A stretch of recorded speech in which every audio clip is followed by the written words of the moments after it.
Hello, my name is Angeline Young, and today I'm going to share a snapshot of my dance research with you.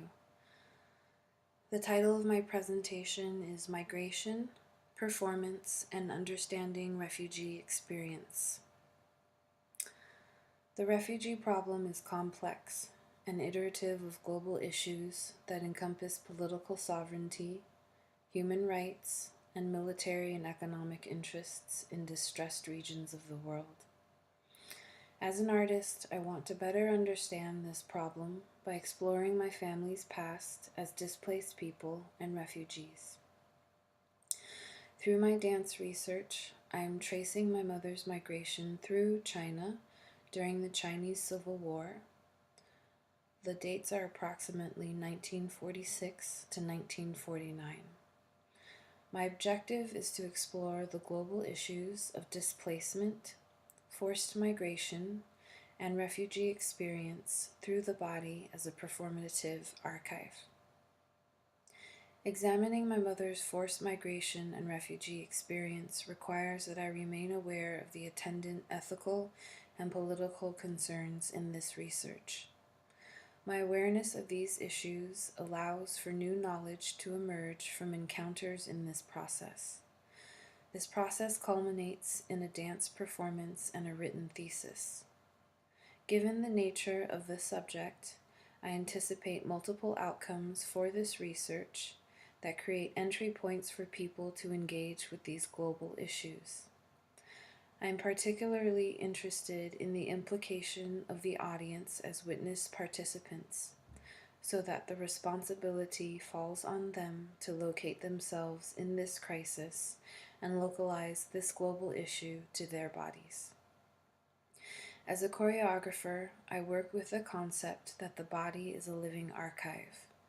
This theory is best articulated by performance studies scholar Diana Taylor, who writes, "Embodied and performed acts generate, record, and transmit knowledge." I am curious about my family's cultural memory as knowledge. I'm curious about the relationship between my body as a living archive and this cultural memory. Where am I in this research? Where is the audience? How do these personal narratives connect to present issues of displacement, forced migration, and the refugee crisis? On the left is a photo of my grandfather, a general in the Chinese Nationalist Army. The Nationalist Army's opposition to the Communist uprising forced the family to migrate. The family moved around so much that they named their newborns after the cities in which they were birthed. On the right is a picture of my mother, Changsha, named after a city in Hunan. I consider this act of naming the children to be a performative act of archiving history, where within the identity of the child body is embedded the family's migration route.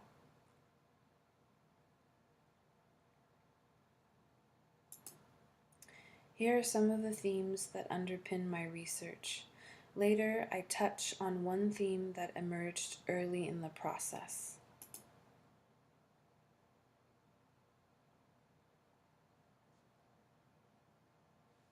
Identity, authorship, agency is what I'll touch on later.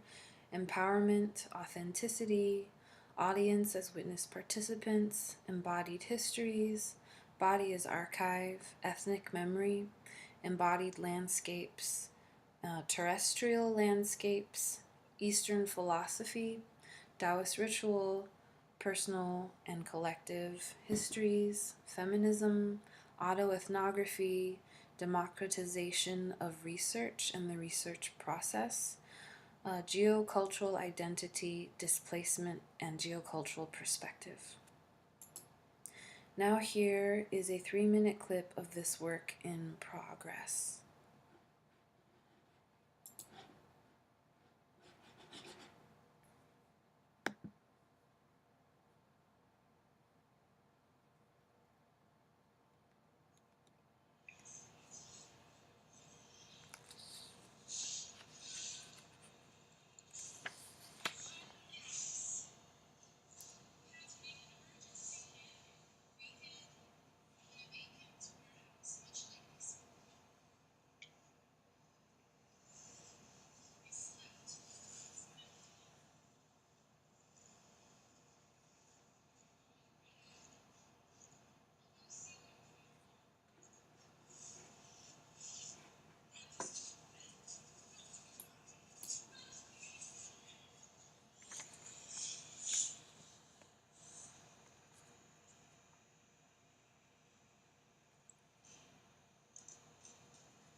Here's our roadmap for our journey together. We have viewed the main themes. We just saw the video. And now I'm going to share the limitations and delimitations, offer my perspective on agency in this research, and share my methodologies and touch on areas for further exploration. I began with in-person interviews with my mother. These exchanges were difficult. My role as daughter researcher gained me access to my mother subject, but interfered with the data collection. I recall several phone calls which ended with one of us abruptly hanging up the phone, leaving the other person talking into a dial tone. So we moved on to written accounts. Here are some of the things that I am not doing in this research. I'm not trying to recreate historical events, and I'm not trying to give a singular account of what happened. What I am trying to do is explore ways for the participants in this research to engage in embodied acts of empowerment, where the responsibility falls on them to locate themselves in this research. If we consider my performance as generating, recording, and transmitting my mother's cultural memory, then we must acknowledge the implications of power, agency, and issues of authenticity in this process. How can I afford my mother some agency in this process as a research subject? Whose story is it? When is it my story, her story, our collective story? As a performer, I can choose to distance myself from the material by shutting off my laptop, by hanging up the phone, by leaving the dance studio. I can choose to migrate from one moment to the next, but does the real survivor have this kind of agency? Can the real survivor control her proximity to the embodied memories? A major theme in my research relates to identity as a shifting landscape and the notion of engaged authorship that provides opportunities to exercise agency. I think of agency as shared empowerment through the performative embodiment of shifting roles. For example, I cannot speak for my mother, but from my perspective, I view her in multiple roles in this process. She is a research subject participating as a survivor. She is witness to my performance. She herself is also a performer of oral histories as she narrates her past to me. I am her audience. My mother subject is also performing as survivor and researcher as she recounts personal details and looks up dates and places to cross-check her memory. In my multiple roles, I am working to maintain a presence of mind that is concerned with issues of shifting power in this research as I unearth my family's past. As mentioned earlier, my approach to this performative historiography is informed by the concept of the body as a living archive. This perspective implicates the spectator bodies in the audience as witness participants that engage in the performative research in a way that alters the choreographies of meaning and places the responsibility on the witness participants to localize the experience to their body. There are several reasons that necessitate the use of multiple methodologies in this research.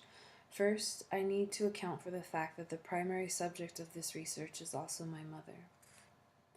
Next, I need to account for the reality that lived knowledge such as cultural memory is constructed, negotiated, and transmitted within shifting paradigms in this process.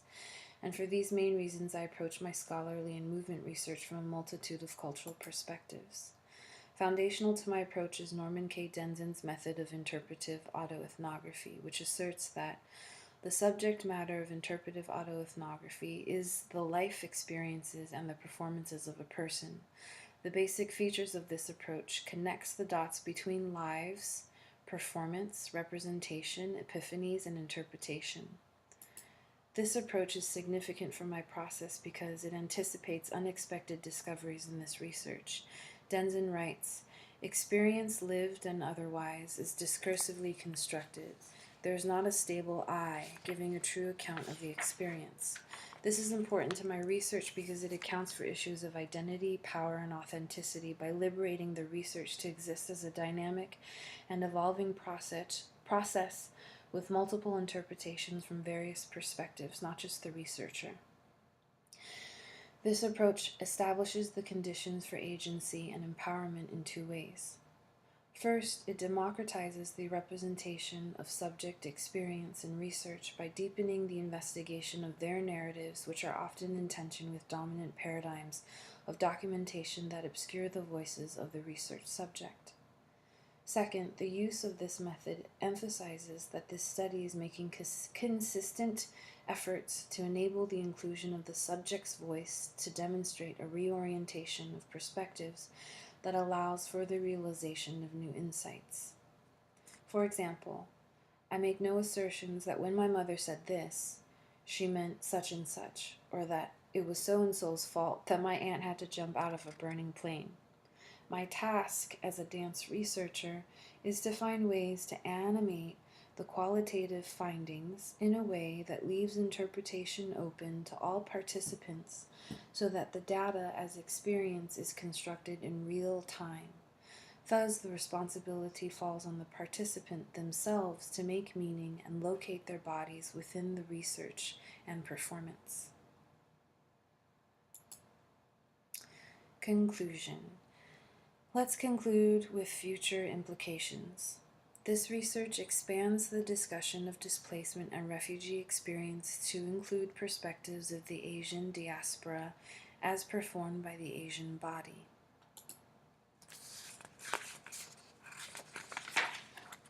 This is significant due to historical representations of Asians in performance by non-Asians.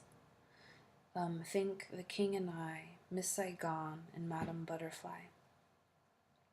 From an artist's perspective, performance theater and other modes of cultural communication should reflect the demographic in order to sustain social justice movements in the arts so that historically marginalized voices of the majority can speak for themselves.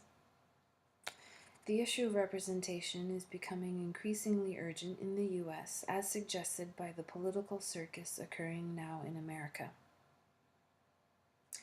To further complicate this issue of representation, the U.S. Census Bureau projects that the racial demographic in America will shift so that whites will become the minority by 2044.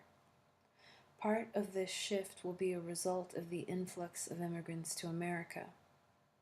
What is the impact of this shift for displaced people and refugees seeking asylum in America? Another implication of this research is to look back, to move forward. It is important to say, this happened to me, to you, to us. What now? Next, I'm curious to explore the integration of humor in this research, not to diminish the crisis, but to bring light to the situation and create porousness in performance. I'm curious to explore performance tools that implicate the audience as witness participants. I would also like to interview other survivors. And finally, I'm curious to discover the multiple outcomes that will emerge from this research to make the material accessible to more people in performative contexts, where they can engage in acts of agency and self-authorship that encompass themes of identity, humanity, and compassion in relation to their bodies and this global crisis.